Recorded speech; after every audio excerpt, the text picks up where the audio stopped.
Bonjour à tous, ici Thomas Moody et je viens encore une fois vous parler de photographie. Bon, souvent je vous parle de livres que je découvre, d'artistes que j'aime bien, tout ça, mais en vérité, pour faire des livres, il faut faire des photos et surtout trouver le temps d'en faire. Et ça, je pense que c'est un problème qu'on a tous. On n'en fait jamais assez, on aimerait en faire plus et du coup, c'est de ça dont on va parler dans cette vidéo. D'ailleurs, ce sera l'occasion de traiter un point qui m'amuse beaucoup et qui est parfois dans les retours des abonnés, pas souvent des plus sympathiques disons. Je ne ferai pas beaucoup de photos, justement parce que je fais du contenu en ligne. Et ça, c'est assez marrant comme vision. Ouais, c'est marrant. Il faut comprendre que je tourne plusieurs vidéos à chaque fois et que si vous me voyez régulièrement sur internet, de mon côté, je passe souvent des mois sans me soucier de ce qui se passe sur la chaîne. Les deux sont assez décorrélés. Donc oui, que les quelques grincheux qui passent par là puissent se rassurer, je fais plein de photos moi aussi, mais du coup, comment on fait ? À mon avis, il y a plusieurs axes sur lesquels vous pouvez agir, et on va les voir ensemble. Bon déjà, il faut commencer par considérer que faire plein de photos, c'est important. Comme j'ai dit dans une autre vidéo, avoir des idées c'est bien, mais ça ne vaut rien. Donc entre passer une heure à réfléchir devant une feuille blanche et tester des trucs et aller faire des images, allez faire des images. Cela vous donnera sûrement plein de bonnes pistes à explorer. Bon aussi, respectez la règle entre guillemets de base, connaissez mon amour pour les règles, qui est de toujours avoir un appareil photo sur vous. Personnellement, j'ai jamais compris les gens qui mettent 3000 € dans un appareil photo et la même somme dans 50 objectifs, et qui sortent tout ça une fois par an quand ils sont en vacances. Donc tout simplement, prenez quelque chose, un appareil que vous pouvez toujours avoir sur vous. C'est tout simple. Il y a plusieurs façons de faire ça. La première, c'est d'adapter votre matériel.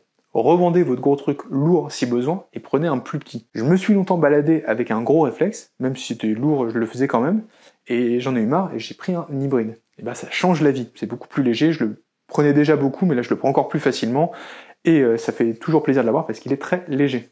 D'ailleurs j'en profite pour vous le montrer, j'ai des petits appareils photo légers, comme ça c'est un Yashica je sais pas quoi, Zoommate 80 on dit, ça vaut pas très cher, c'est un appareil que ma mère m'a filé, c'était un cadeau d'anniversaire à elle, donc ça ne sert plus, et voilà ça coûte pas cher, ça prend pas de place, c'est tout léger, on met une pellicule dedans, ça fait des photos correctes, faut pas se mentir, c'est pas de la folie, mais si vous aimez un certain style d'image un peu type années 90, pour les photos de soirée c'est terrible. Pour une color je m'en suis un peu servi, j'ai fait des trucs sympas avec, je sais pas si je l'ai déjà montré, peut-être. C'est tout simple, ça rentre dans le sac, ça prend pas de poids et c'est plutôt cool. C'est un exemple, hein, je dis pas d'acheter celui-là, parce que globalement on s'en fout, mais voilà, un petit truc comme ça dans le sac à dos, ça prend pas de place, on peut l'avoir toujours sur soi, et puis voilà, c'est une contrainte créative quoi, vous faites avec.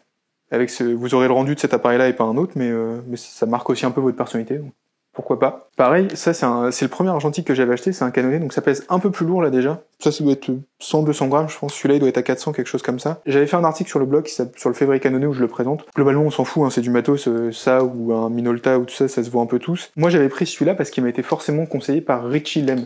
C'est un blogueur avec qui je fais des articles des fois, qui a une chaîne YouTube, je vous mets ça sous la description, on a déjà collaboré ensemble, vous avez dû le voir. Il adore cet appareil-là et c'est lui qui m'avait vraiment conseillé de l'acheter parce qu'il s'en sert tout le temps et franchement merci Richard parce que je regrette absolument pas d'avoir suivi ton conseil. Donc c'est un appareil qui a une qualité optique un petit peu meilleure que l'autre, qui est un peu plus lourd, mais voilà, ça pareil, vous mettez un film dedans, il y a une batterie qui tient, moi j'ai acheté le mien il y a 4 ans et c'est la même batterie dedans, donc ça tient perpète, ça permet de faire des photos tout le temps et voilà, c'est tout petit, ça rentre dans le sac et on n'a pas à s'embêter avec un méga réflexe et trop de trucs. Alors, encore une fois, ce ne sont que des exemples, hein. Ces modèles-là ou d'autres, tant que ça fait la même taille, c'est pareil.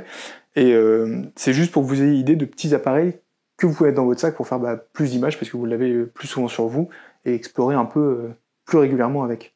Coucou, c'est le Thomas du montage. Je me rends compte en montant la vidéo que j'ai oublié de parler de Ben Bear, parce que je vous ai parlé de plein d'appareils photo petits et pas chers, et c'est un peu le spécialiste de ça sur internet. Donc si vous voulez suivre mon conseil et acheter un petit appareil photo pour 30-40 balles à avoir toujours sur vous, plutôt argentique du coup parce qu'ils vendent l'argentique, je vous mets le lien dans la description et je vous laisse avec le mois du passé et du futur. D'ailleurs, j'ai présenté des appareils argentiques parce qu'ils coûtent 30 balles le premier et je crois 150 le deuxième, c'est vraiment pas cher. Mais si vous voulez la même chose en numérique, vous pouvez prendre un Ricoh ou un compact, Canon en fait, Nikon en fait, tout le monde en fait. Tant que ça shoot des images et qui vous conviennent, tant que la qualité d'image vous convient, prenez-les et prenez plus petit avec vous. Aussi, conseil suivant, vous avez un petit appareil, mais profitez de tous les moments pour shooter.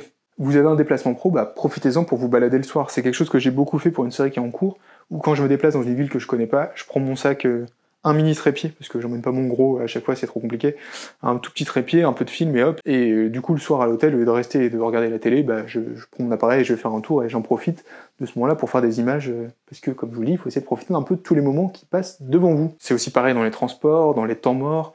L'avoir sur soi, ça donne la possibilité de sauter sur toutes les occasions. Par exemple, Joël Meyerowitz, il faisait des photos dans sa voiture d'autres gens qui conduisaient à côté de lui. J'ai un pote à moi, coucou Julien, qui est devenu papa et qui prenait son appareil photo quand il promenait sa fille en poussette. Et il en profitait pour faire plein d'images un peu marrantes où en fait, il cherchait du mobilier urbain qui était cassé, détruit, etc. Il mettait la poussette dessus comme si sa fille, avec le coup de poussette, elle avait cassé ça, le poteau, etc. Et il en a fait une petite série rigolote à cette occasion-là. Donc voilà, c'est à ça que je pense quand je dis de profiter un peu de tous les moments. Je parlais de miroir dans sa voiture, je parlais des transports en commun. Respectez la circulation routière, s'il vous plaît. Les loulous, essayez de profiter un peu de tous les moments que vous avez pour être créatif, même si, a priori, on se dit que ça va être un moment un peu casse-pied. C'est dans la même veine que j'avais fait le projet Intercité, où je photographiais dans le métro quand j'allais à Paris. Autre conseil, ayez toujours un putain de sac près chez vous. Pourquoi ? Pour pouvoir le prendre n'importe quand et partir. Personnellement, j'en ai 2, je vais vous les montrer. Ils sont là, ces 2 sacs photos qui sont toujours prêts. Il y a toujours un appareil photo dedans qui est prêt à l'usage, et quand je pars n'importe où, je l'embarque. Et ça c'est pareil à chaque fois, je pars voir des potes, je prends un sac là, je pars voir de la famille, j'en embarque un. L'idée c'est de réduire la friction. Si vous devez sortir 50 trucs des tiroirs, charger les batteries, prendre un câble, un flash, un machin avant de partir, vous le ferez jamais, donc ayez toujours un sac prêt, comme ça, si vous voulez partir, vous dites ok, peut-être que je ferai des images, j'embarque le sac, c'est terminé, et au pire vous le portez pour rien, mais au moins vous l'avez sur vous, prêt si jamais vous voulez vous mettre à faire des images. Après, vous pouvez aussi faire ça avec un petit holster comme ça, c'est un truc que j'ai acheté il y a à peu près 1000 ans, ce truc-là, et vous laissez le minimum dedans, un appareil photo, une batterie, une carte SD, vous le foutez dans votre sac à dos si besoin, et hop, on part. Vous le laissez sur votre bureau, et quand vous partez, vous dites ok, je le prends, et terminé. Il y a une petite sangle avec, je peux rouler. Bref. Vous voyez l'idée, on laisse ça prêt, et on l'embarque quand on va potentiellement faire des images. Ah, et aussi, dernier petit détail, privilégiez les appareils photo USB-C qui peuvent se recharger via ça. C'est super pratique parce que du coup on a un chargeur pour tout, on tombe en panne, si vous êtes chez des potes, etc., votre appareil il a plus de batterie, j'en sais rien, vous pouvez le charger 1 heure et voilà. C'est super pratique, donc moi je fais assez attention à ça quand j'achète des trucs maintenant, mais l'USB-C, c'est la vie. Aussi, arrêtez d'attendre les grands moments pour faire des photos. La vie c'est pas composé que de grands moments, tout peut être un sujet. Il n'y a pas besoin d'attendre d'aller au Panama pour sortir Bibi l'appareil. J'ai parlé d'Orelsan il y a pas longtemps dans une vidéo, je vous mets un lien quelque part. Dans ses textes, il raconte ses galères, ses emmerdes. Dans Soirée ratée, par exemple, il raconte comment il se fait rejeter d'une boîte. Pour produire de l'art, pour vous exprimer, vous n'avez pas besoin d'attendre des moments inoubliables qui seront dans 5 mois, par exemple. Vous pouvez, là, maintenant, vous intéresser à des sujets qui passent et faire avec ce que vous avez. Travailler la matière première que vous avez. D'ailleurs, je vous donne une astuce. Si vous savez pas quoi faire, utilisez la carte de chez vous. Allez dans une rue ou dans un coin que vous connaissez pas et allez l'explorer. Faites 10 km en vélo vers un village qui a un nom marrant. Alors, il y a un livre qui a été fait comme ça, d'un mec qui a suivi tous les villages qui avaient des noms rigolos aux États-Unis. Bref, allez juste voir ailleurs, et des fois, juste ça suffit en fait, d'aller un petit peu explorer ce qu'il y a à côté de chez moi. Moi, par exemple, je viens de déménager dans une ville qui est proche de Lille, que je connais pas du tout, je commence à l'explorer, je vais le faire plus, mais d'aller un peu promener au pif et d'aller voir ce qu'il y a et de faire des images quand on en a l'opportunité.